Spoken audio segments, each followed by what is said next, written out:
আল্লাহ রাব্বুল আলামিন কালামে হাকিমের মধ্যে বলছেন, ইয়া আইয়ুহাল্লাযীনা আমানু, ওহে ঈমানদারেরা, আল্লাহ ঈমানদারদেরকে লক্ষ্য করে বলছেন, কুতিবা আলাইকুমুস সিয়াম কামা কুতিবা আলাল্লাযীনা মিন ক্বাবলিকুম লাআল্লাকুম তাত্তাকুন। আমি রব্বুল আলামিন তোমাদের জন্য রমজানের রোজাকে ফরজ করেছি, যেমন তোমাদের পূর্ববর্তীদের উপরে রমজানের রোজা ফরজ করেছিলাম।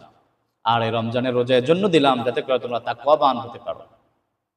পৃথিবীতে যত ইবাদত রয়েছে, নামাজ, রোজা, হজ, যাকাত সহ আল্লাহ তাআলার যতগুলো আদেশ বলি রয়েছে, তার মধ্যে রমজান একমাত্র ইবাদত যার পরিপূর্ণ আল্লাহ তাআলা স্বয়ং নিজেই বলে দিয়েছেন।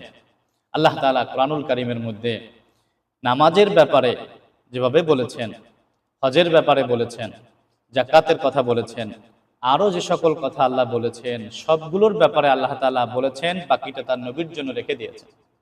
শুধুমাত্র রমজান মুবারক এটা স্পেশাল।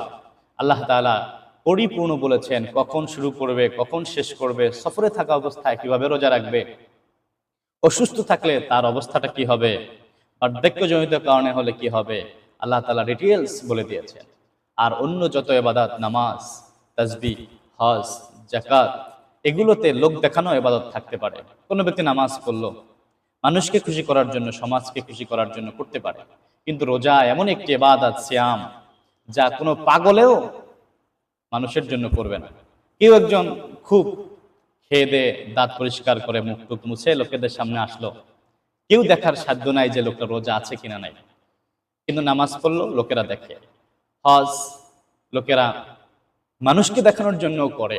অনেকে আছে হজ করে মানুষকে বারবার বলে যে ভাই আমি হজে যাচ্ছি, দোয়া করিয়েন। একবার, দুইবার, ভাই তিনবার, চারবার হজ করা হয়ে গেছে। এর মানে মানুষকে দেখানোর জন্য হজ হতে পারে। যাকাত, অনেক লুঙ্গি শাড়ি কিনলো, মাইকিং করলো, এলান করলো, এরপরে লোকেরা আসলো, তাদেরকে দিল।